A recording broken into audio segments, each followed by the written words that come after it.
अनुमा जी के पास आती हूँ कि अनुमा जी, ये जो बचत उत्सव के नाम पर हर जगह गोदी मीडिया उत्सव मना रहा है कि ऐसा लग रहा है कि पता नहीं कौन सी छूट मोदी जी ने दे दी है। इस छूट के क्या मायने हैं?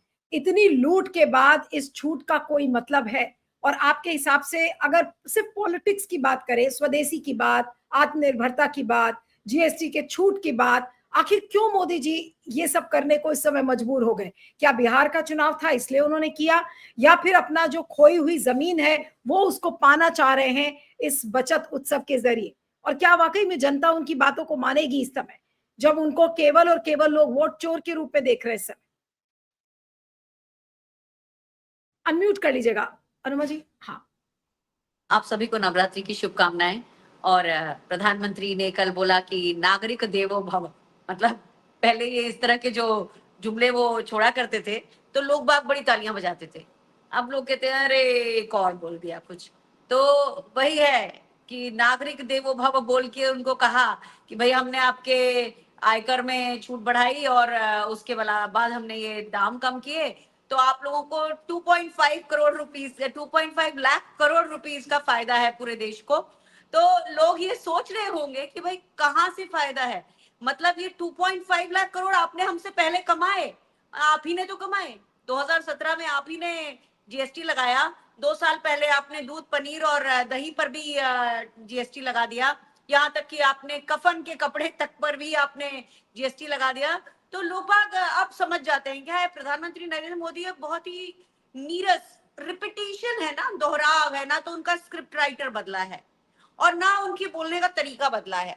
तो मुझे ऐसा लगता है कि जो प्रधानमंत्री किसी तरह से ये सोच रहे हैं कि भाई इस पे बड़ी हेडलाइंस आ जाएं। हेडलाइंस तो आएंगी क्योंकि पूरा का पूरा मीडिया नरेंद्र मोदी जी को इस तरह छापता है कि विज्ञापन से चल रहा है, चैनल्स इस पे डिस्कशन कर रहे हैं जो आप कह रही हैं।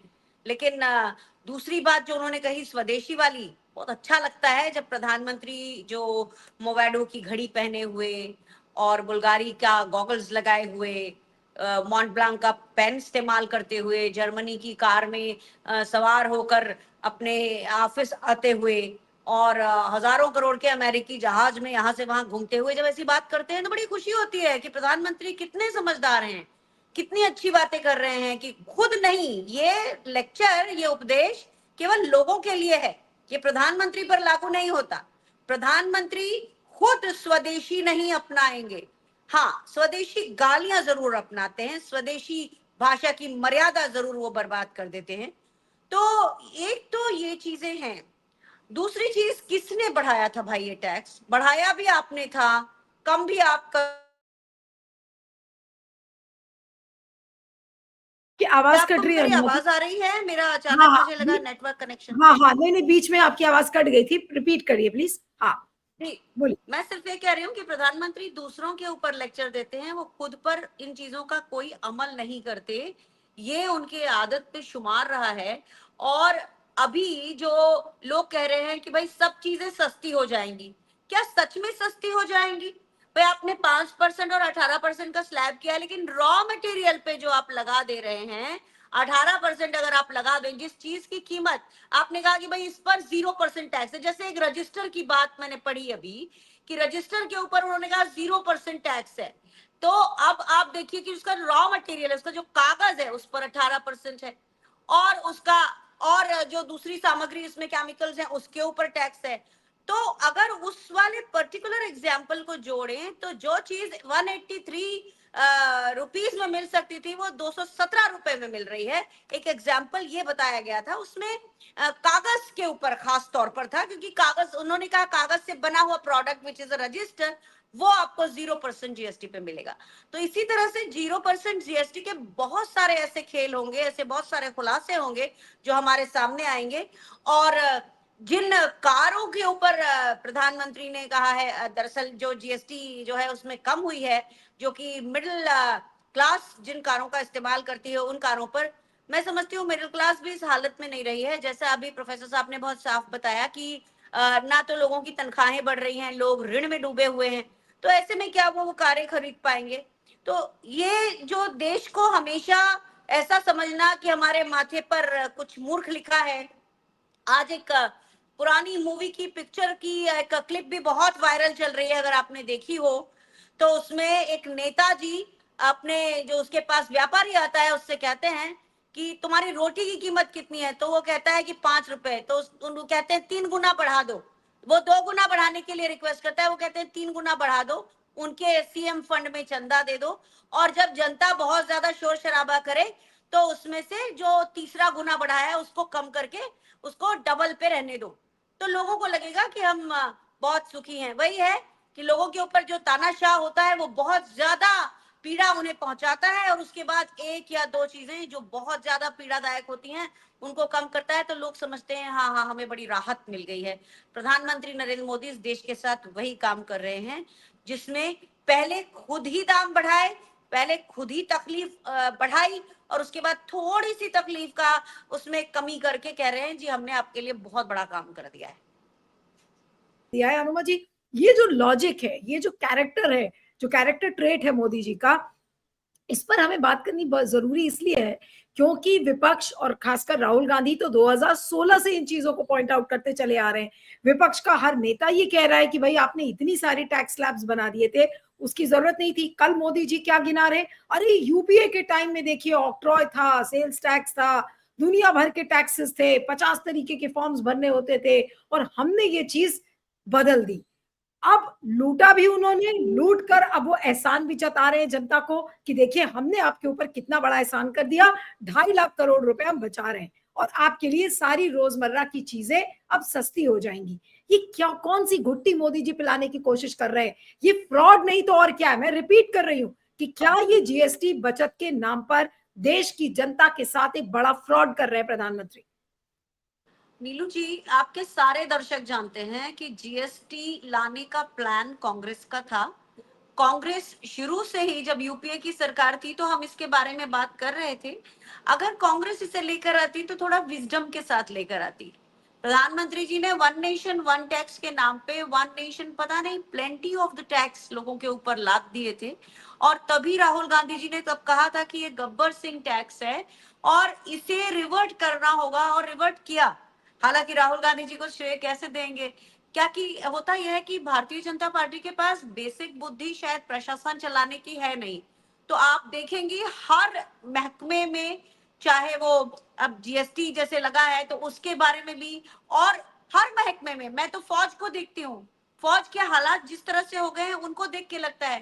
तो प्रधानमंत्री नरेंद्र मोदी कल जो एक वक्तव्य लेकर आए थे बेसिकली इसलिए भी कि वो बहुत ही मतलब पर्दे के पीछे होते चले जाते हैं, लोग बाग उनके ऊपर अब ध्यान नहीं दे रहे हैं। जैसे कि सिद्धार्थ जी ने कहा कि एक बुजुर्ग आदमी होता है, तो वयोवृद्ध हमारे प्रधानमंत्री हो चुके हैं, तो उनके ऊपर लोग ध्यान नहीं देते हैं। जैसे अभी विवेक जी ने कहा कि हम हर तरफ से घेरे जा रहे हैं विदेश नीति से, मैं ये कहूंगी कि हम सामरिक रूप से भी घेरे जा रहे हैं। हमारा पड़ोसी देश पाकिस्तान सऊदी अरेबिया के साथ में एक डील करता है, और सारे जो अमीरात के देश हैं वो इकट्ठा हो जाते हैं। तो वहां जो पाकिस्तान हमारा सबसे बड़ा हम दुश्मन राष्ट्र तो कहते नहीं है लेकिन है तो हम सब जानते हैं, तो उसके साथ जब डील होती है तो हम सामरिक रूप से भी घेरे जा रहे हैं। शिक्षा के क्षेत्र में जहां हमारे स्टूडेंट्स जाया करते थे, अमेरिका तो छोड़ दीजिए, कनाडा ने 80% ऐसे विद्यार्थियों के वीजा रद्द कर दिए हैं जो वहां पर पढ़ने के लिए जाना चाहते थे। ऑस्ट्रेलिया ने लगभग 29% कर दिए हैं। न्यूजीलैंड ने लगभग 32% ऐसे वीजा रद्द कर दिए हैं भारतीयों के, खास तौर पे ब्रिटेन ने भी कुछ 5-6% रद्द किए हैं, जो पहले आसानी से लोग चले जाते थे। मैं एक बात और सोच रही थी कि ये प्रधानमंत्री ने जब जीएसटी वगैरह के स्लैब की घोषणा की थी तो क्या एक आध बार एफएमसीजी कंपनियों से उन्होंने जिक्र भी किया था कि नहीं किया था, क्योंकि इसका सीधे सीधे असर एफएमसीजी पे होता है। उन्होंने उनको वक्त भी नहीं दिया कि उनका जो शेल्फ लाइफ वाला प्रोडक्ट होता है, जो ऑलरेडी मैन्युफैक्चर्ड था, जो ऑलरेडी दुकानों में लगा हुआ था, आज से उसकी कीमत कम हो जाएगी। तो लोग तो कम से कम जो एफएमसीजी प्रोडक्ट है वो बनाते ही इस हिसाब से है कि कम से कम वो 6 महीने के लिए वहां रहे। तो वहां मैं देखती हूँ कि उन लोगों को एकदम त्वरित घाटा होगा। सबसे पहले एफएमसीजी कंपनियां इस क्वार्टर में घाटा दर्ज करेंगी, क्योंकि उनका जो बना हुआ मैन्युफैक्चर्ड सामान था वो शेल्फ से गया नहीं। कल प्रधानमंत्री जी ने उर्दू के भी बहुत सारे शब्दों का प्रयोग किया, इंग्लिश तो किया ही किया, दुनिया क्या शब्द है, बोलते हैं जगत। विश्व, दुनिया क्या होता है? दुनिया तो उर्दू है। फिर रोजमर्रा बोलने की कोशिश की, जो उर्दू का शब्द था, पर रोजमर्रा लिख दिया उन्होंने। मैंने ट्विटर पे इसके बारे में लिखा है कि रोज कौन मर रहा है? हम ही मर रहे हैं, और आपने हमें मारने के लिए कोई कसर छोड़ी नहीं है। एक चीज और मैं कहना चाह रही थी कि जैसे सिद्धार्थ जी ने कहा कि लोगों ने घर छोड़ा, 20 करोड़ करोड़ लोगों ने गांवों से और अलग जगहों से घर छोड़ के दूसरे शहरों में, दूसरी जगह जाके उन्होंने अपनी किस्मत आजमाने की कोशिश की। 16 लाख लोगों ने H1 वीजा मतलब लेकर और अलग अलग वीजा लेके घर छोड़े। तो भारत में लोगों को अपना सुकून, अपनी अर्थ, जितना उनको पैसे चाहिए एक नॉर्मल जीवन जीने के लिए, वो नहीं मिल रहा है। और कल मोदी जी ने, जो सिद्धार्थ जी ने भी नोट किया, मैंने भी नोट किया, आपने भी किया हुआ, एक न्यू मिडिल क्लास का जिक्र किया।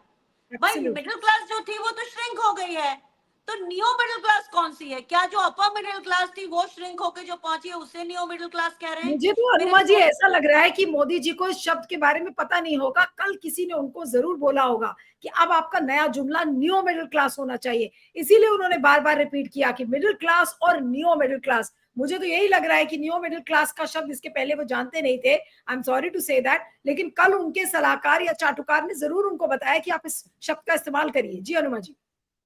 बस यही कहना है मुझे कि जो 5 किलो राशन लेने वाली क्लास है, जिसको हम कुछ पैसे उनके खाते में डालते हैं, क्या वो न्यू मिडिल क्लास कह रहे हैं उसको?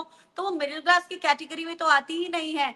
और एक चीज और मैं इस फोरम का फायदा लेते हुए कह रही हूँ कि नरेंद्र मोदी जी अपना नाम कमाने के लिए हर चीज बदलने की कोशिश करते हैं। तो इस तरह से वो जीएसटी के नॉर्म्स लेकर आए, जो कि दिमाग, बेसिक बुद्धि की कमी होने के कारण नहीं कर सके, लेकिन उन्होंने 4-5 दिन पहले डिफेंस प्रोक्योरमेंट के नॉर्म्स बदले। और दुर्भाग्य यह है कि इस देश में पिछले 11 सालों में प्रॉपर टेंडर की प्रक्रिया से कोई खरीद नहीं हुई है। आखिरी टेंडर 2009-10 में अपाचे और चिनूक का यूपीए की सरकार ने दिया था, और उसके बाद जो अपाचे और चिनूक आए हैं वो उसके रिपीट ऑर्डर में आए हैं, कोई नया टेंडर नहीं हुआ। तो सारी की सारी परचेज जो मोदी सरकार ने की है वो इमरजेंसी परचेज की है।